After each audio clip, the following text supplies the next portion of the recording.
Hey guys, welcome back to the channel. A very good evening to everyone. Hope everyone is doing great. So this video is for class 12th accountancy students who are having DK Goel as their book. So class 12th account students who are having DK Goel 2025 edition as their book, and we were doing the partnership fundamentals. तो partnership fundamentals of partnership accounting के question answers हम देख रहे थे. So previous videos में हमने question देखे थे 1 to 66. In today's video we are going to discuss question number 67, right? So let's read the statement first of all. हम स्टेटमेंट जो है वो एक बार देख लेते हैं.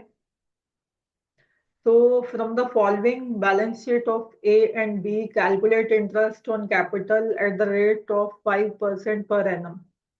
तो बैलेंस शीट उन्होंने दे दी है हमें ए एंड बी की, और हमें कैलकुलेट करना है IOC rate. They have given 5% per annum and for the year ending 2024. Correct this, make a correction here, 24.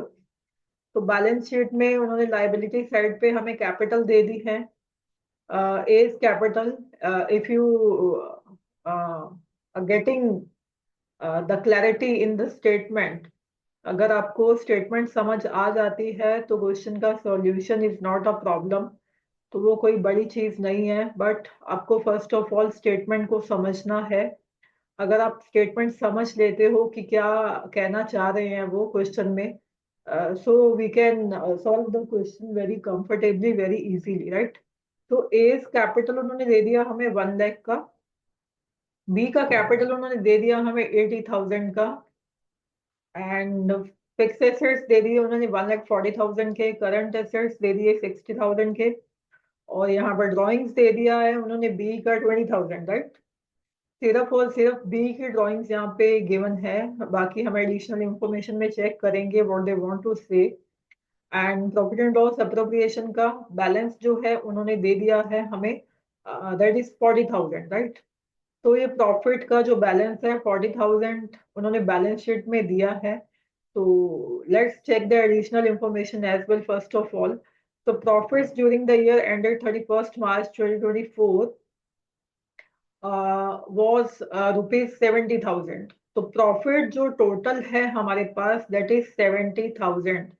तो बी कॉशियस हेयर कि आप अगर कंफ्यूज कुछ बच्चे हो जाते हैं कि प्रॉफिट्स दो क्यों दे दिए. एक तो बैलेंस शीट में आपको दिख रहा है, एक उन्होंने एडिशनल इंफॉर्मेशन में दिया है, तो इसका क्या मतलब है? तो टोटल जो प्रॉफिट है हमारा 24 का दैट इज 70,000, बट उन्होंने अलग प्रॉफिट लिख लिया है बैलेंस शीट में, आपको दिख रहा है. यानी कि ये प्रॉफिट जो है as a retained part of profit उन्होंने रखा है फर्म ने.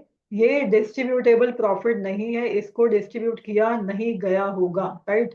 ये प्रॉफिट जो है वो पार्टनर को डिस्ट्रीब्यूट नहीं हुआ होगा. तो डिस्ट्रीब्यूट कितना हुआ होगा फिर? 70,000 में से अगर मैं एक फॉर्म हूँ, 70,000 में से मैंने 40,000 का प्रॉफिट अपने पास रख लिया है, तो मैं जो अपने एम्प्लॉयज हैं या जो पार्टनर्स हैं उनको कितना दे रही हूँ? तो दैट इज 30,000. तो डिस्ट्रीब्यूटेबल प्रॉफिट मेरा है 30,000, जो कि पार्टनर को ट्रांसफर किया होगा. 30,000, not the whole amount of profit, क्योंकि 70,000 का टोटल प्रॉफिट है.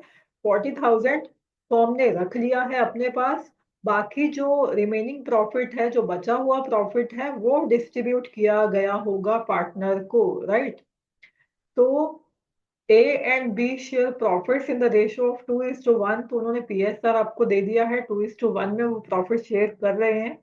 Drawings during the year ended 31st March 2024 were A की drawing are 16,000 and B की drawings are 20,000.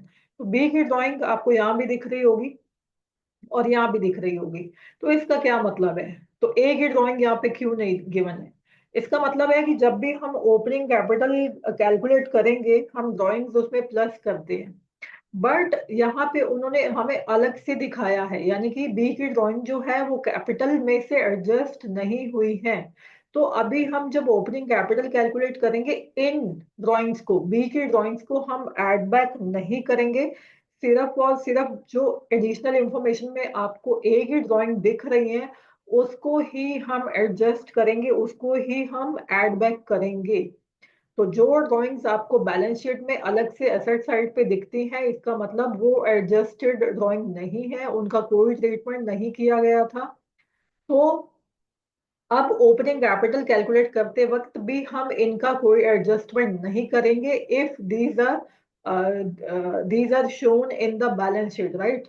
तो ए की जो ड्राइंग है वो बैलेंस शीट में आपको नहीं दिख रही है, इसका मतलब जो ए की ड्राइंग है उसको हम ऐड बैक करेंगे while calculating the opening capital. और जो हम प्रॉफिट जो है लेस करते थे ओपनिंग कैपिटल कैलकुलेट करते वक्त, वो आपको टोटल नहीं लेना है।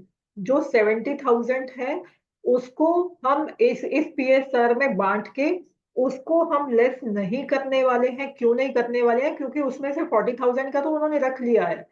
तो इसका मतलब जो रिमेनिंग प्रॉफिट है 30,000 का, वही पार्टनर को दिया गया होगा, जो कि अब हम डिडक्ट कर देंगे। Hope the statement is clear to everyone. In spite of all these calculations, these logics, अगर फिर भी आपको कोई इशू आ रहा है तो you can write me in the comment section में, और अच्छे से इसको समझाने की कोशिश करूंगी, राइट। तो let's open a white board जहाँ पे हम इसकी कैलकुलेशन दिखाएंगे, right. Just just a second.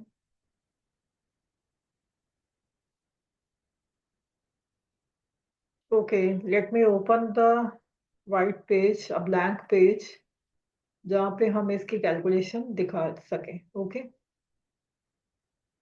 तो हमें, क्योंकि उन्होंने आईओसी कैलकुलेट करने को बोला है, तो यहाँ पे हम लिख लेंगे working note number 1, calculation of opening capital and IOC, right. तो आईओसी एज वी नो, उन्होंने रेट दे दिया है हमें 5%। आईओसी उन्होंने अमाउंट पूछा है हमसे ए और बी का। एज वी नो, आईओसी जो है ओपनिंग कैपिटल पे ही हमेशा कैलकुलेट किया जाता है, तो इसीलिए हम ओपनिंग कैपिटल जो है फर्स्ट ऑफ ऑल कैलकुलेट करेंगे। तो जब हमें ओपनिंग कैपिटल मिल जाएगा उस पे हम आईओसी उनको कैलकुलेट करके दे देंगे, राइट। तो first of all will write the closing capitals, right. Closing capitals A और बी की लिख लेते हैं हम, जो कि आपको बैलेंस शीट में गिवन है, क्योंकि जो बैलेंस शीट में कैपिटल्स गिवन रहती हैं वो हमेशा आपको क्लोजिंग कैपिटल ही गिवन रहती है, तो बैलेंस शीट से आप उठा लोगे। तो 1 लाख है ए की कैपिटल एंड 80,000 जो है वो बी की कैपिटल है, राइट। तो अभी हम क्या करेंगे, ड्राइंग्स माइनस करते हैं और profit add back, sorry, drawings जो है हम ऐड बैक करते हैं और प्रॉफिट जो है हम माइनस करते हैं। तो let's add the drawings. Drawings का जो एडजस्टमेंट है हमने देख लिया था कि बी की जो ड्राइंग्स हैं वो एडजस्टेड नहीं है कैपिटल में से। तो इस बार हमें उस उन बी की ड्राइंग्स को ऐड नहीं करना है, सिर्फ और सिर्फ ए की ड्राइंग को ऐड करके चलेंगे, और बाकी आप यहाँ ब्लैंक छोड़ दोगे। और माइनस करते हैं हम प्रॉफिट। तो एक बार ये देख लेते हैं कितना आ गया, 1,16,000 एंड 80,000। ये आप पूरा करके भी कर सकते हो, बट मैंने अभी एक बार ड्राइंग्स ऐड कर दी हैं। अब इसमें से हम प्रॉफिट माइनस कर लेंगे, राइट। Less profit. तो प्रॉफिट जो है हमने देख लिया था कि 70 में से 40 तो उन्होंने रख लिया है, राइट। 70,000 में 40,000 उन्होंने रख लिया है, बाकी बचा हमारे पास 30,000। तो 30,000 कैसे कैसे दिया गया होगा ए और बी को? 30,000 इंटू उनका PSR है 2:1, तो 2/3, एंड 30,000 इंटू 1/3। तो ये कितना आ जाएगा कैलकुलेट करके? 10 से ये कटा, तो ये हमारे पास आ गया 10 2 ज़ा 20, 20,000, और ये आ गया आपके पास 10,000, राइट? तो लेट्स राइट दिस। प्रॉफिट जो है हमारा, ये आप थोड़ा सा नीचे लिख लोगे इसको, प्रॉफिट को। तो माइनस प्रॉफिट जो कि अभी हमने कैलकुलेट किया 20,000 और 10,000, राइट? तो बस ये आ गया आपके पास ओपनिंग कैपिटल। ज्यादा कुछ नहीं करना है हमें। ओपनिंग कैपिटल तो 1,16,000 minus 20,000 that is 96,000, 80,000 minus 10,000 that is 70,000। ये मिल गई आपको ओपनिंग कैपिटल ए और बी की, 96,000 एंड 70,000। तो let's calculate IOC as well, जो कि उन्होंने हमसे डिमांड किया है। 5% रेट दे दिया उन्होंने, तो 96,000 इंटू 5/100, 70,000 इंटू 5/100। तो ये अगर आप इसको कट करते हो तो आपको मिलता है 4,800। लेट मी राइट 4,800, एंड ये आपको मिलता है, अगर आप इसको काटते हो 7 5 35, 3,500। तो ये बड़ा एक सिंपल सा क्वेश्चन था, बस थोड़ा स्टेटमेंट को आपको ध्यान से समझना था, अदरवाइज इसमें और इतना कॉम्प्लेक्सिटी कुछ नहीं है। तो होप ये जो वर्किंग है, ये जो क्वेश्चन है, आपको समझ में आया होगा। And meeting you in the next video, till then stay tuned, take care, good bye, and thank you so much.